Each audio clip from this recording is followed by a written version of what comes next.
Hello, everyone. My name is Madison McNally, and this week I'm going to do a presentation on relationships.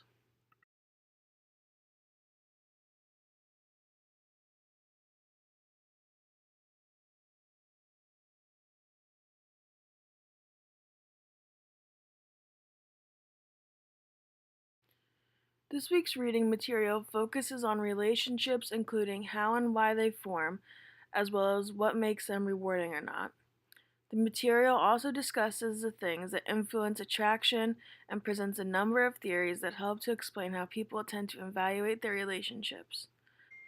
One theory that was addressed in some detail is the equity theory, which states that people are more satisfied with the relationship when the ratio between benefits and contributions is similar for both partners. The chat article for this week focuses on the equity theory. Its application provided a critique of the theory, as well as the recommendations for future directions for this theory. The social psychology behind the person's willingness or not to give and receive help was also discussed. One article discussed the results of the study focused on the roles that intuition and deliberation play in altruistic behavior. And the final article discussed the results of a study which considered the degree of which college student athletes and a compared group of non-athletic athletes could consider in-group favoritism and out-group bias, and also explored the concepts of social identity theory and the black sheep effect. We will go into some detail on these topics in the following slides. So starting with attraction, in week two's material discussion, the forming of impressions, which is the process of integrating information about a person to form a coherent impression. But interpersonal attraction is more about the force acting between two individuals that draw them together. According to Buemeister and Leary, they need to belong to a basic human motive, a drive to form and maintain at least a minimum quantity of lasting positive and significant interpersonal relationships. There is a need for affiliation, which is a desire to establish and maintain many rewarding interpersonal relationships, which can provide energy, attention, stimulation, information, emotional support, cognitive clarity in a time of danger or stress, and reduce the feeling of loneliness and the feeling of powerlessness. And the impact of these relationships can have a positive impact of self-esteem, more satisfaction with life, physically healthier, and longer life expectancies. There are several types of relationships. As an example, exchange relationships are relationships in which the participant expects and desires strict reciprocity in their interactions. Communal relationships are those in which the participants expect and desire mutual responsiveness to each other's needs. Clearly, in order to become attracted to someone, there needs to be a physical proximity or nearness as well as exposure. As Zoniak Mir exposes effect suggestions, the more often people are exposed to a stimulus, the more positive they evaluate the stimulus. In personal relationships, physical attractiveness is often the way a person becomes initially attracted to a person, but attraction requires more than just physical attraction. Characteristics which include intelligence, love, and understanding, encouragement, earning money, and taking care of domestic responsibilities can all be factors which influence attraction. We often are attracted to people who are similar to us demographically, like age, education, race, intelligence, and social status, share the same opinion, interests, and also values, equivalent in their physical attractiveness, and with those who seem to be kinder spirited and who share subjective experiences. Even though there is a well-known experience that says opposites attract, the readings point out that over time opposites do not attract. But do we like others who like us? This state of balance, called reciprocity, is characterized by a mutual extent between what we give and what we receive.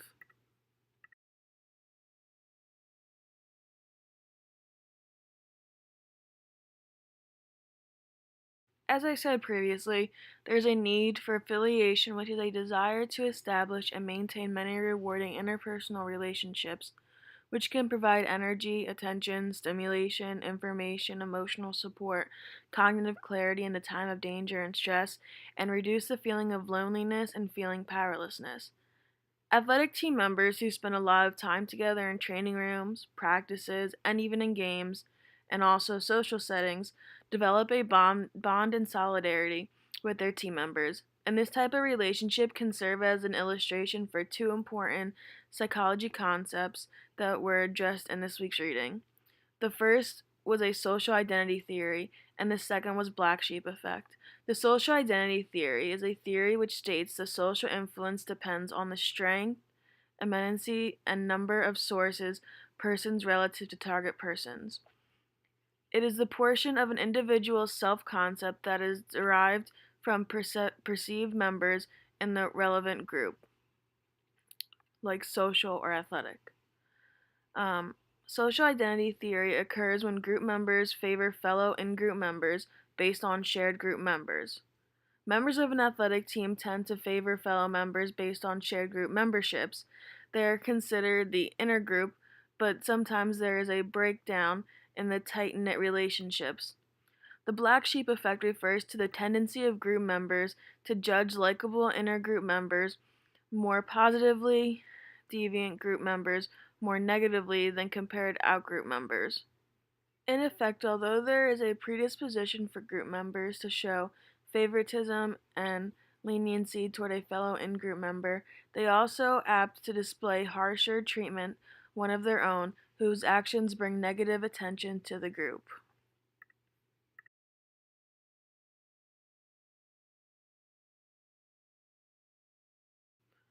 The social exchange theory is a perspective that views people as motivated to maximize benefits and minimize costs in their relationships with others. In essence, this theory is built upon the idea that relationships which provide more reward and fewer costs will be more satisfying and last longer.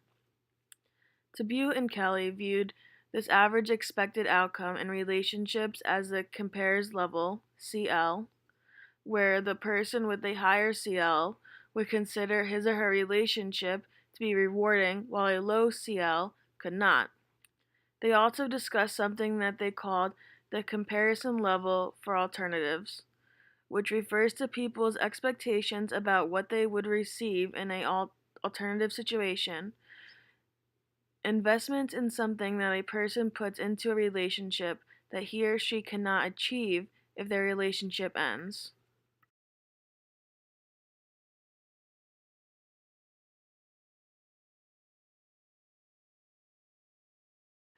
The equity theory demonstrates how social exchange operates in interpersonal interactions.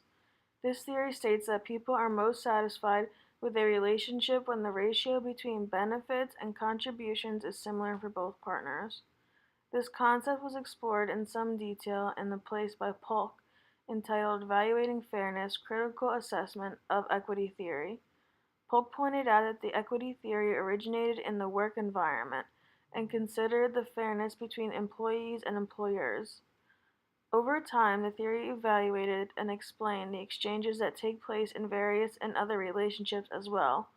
Polk stated that the equity theory is built upon four propositions, which are: people are driven to maximize their outcome to the extent of outcomes equal reward minus cost. Collective versus individual reward and cost must be considered. People become distressed when they perceive inequality, and the greater the inequality, the greater the stress.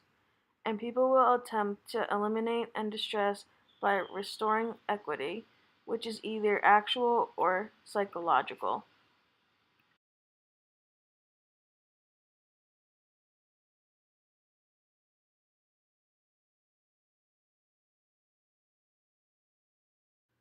Prosocial behaviors are actions intended to benefit others, and these behaviors can be egotistic, which is motivated by the desire to improve one's own welfare, or altrinsic, which is motivated by the desire to improve others' welfare.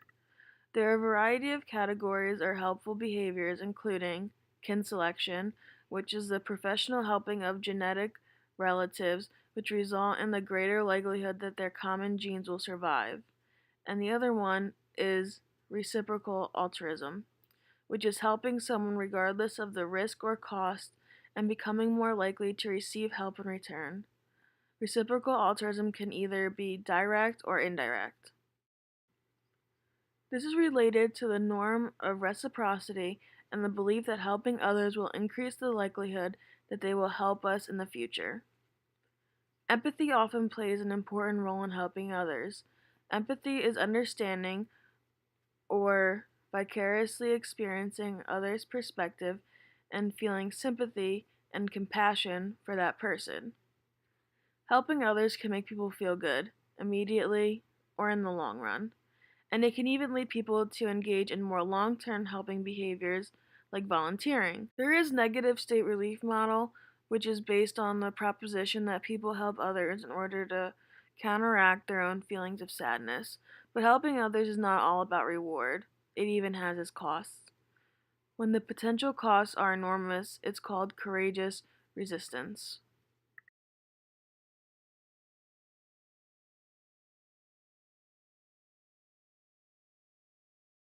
A study that examined the role that intuition and deliberation plays in intrinsic behavior indicated that cooperation is intuitive regardless of a person's gender, and deliberation can work against altruism.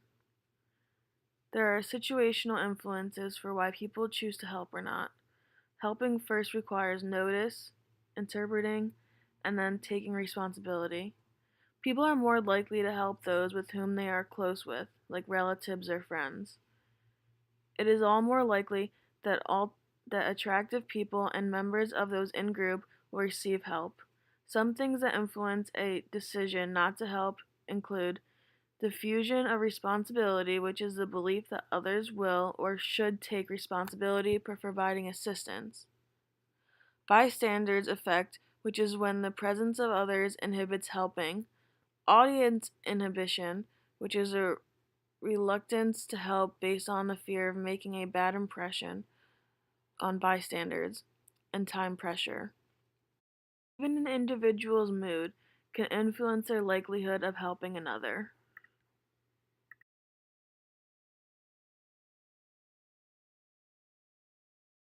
This week's reading material focuses on relationships, including how and why they form, as well as what makes them rewarding or not. The material also discusses the things that influence attraction and presents a number of theories that help to explain how people tend to evaluate their relationships. One theory that was addressed in some detail is the equity theory, which states that people are more satisfied with a relationship when the ratio between benefits and contributions is similar for both partners. The chat article focuses on the equity theory in some detail, discussing its application, providing a critique of the theory, as well as recommending future directions for the equity theory. In addition, the material discusses the social psychology behind a person's willingness or not to give and receive help. Another article discussed the connection between gender and the intrinsic nature. And the final article discussed the result of a study which considered the degree at which college student athletes and a comparison group of non-athletes would consider in-group favoritism and out-group bias. And with that, the questions I'm going to leave you with are that in the Bible, there are many instances where people or groups are shunned, humiliated, or thought to have less value than others, but Jesus treated these people differently. I'd like you to explain this. And question 2 is prior to this week's reading, I never thought about intrinsic behavior as potentially being egotistic, which is motivated by the desire to improve its own welfare, as opposed to a desire to unselfishly improve the welfare of another. Do you engage in altruistic behavior, and if so, what drives your behavior?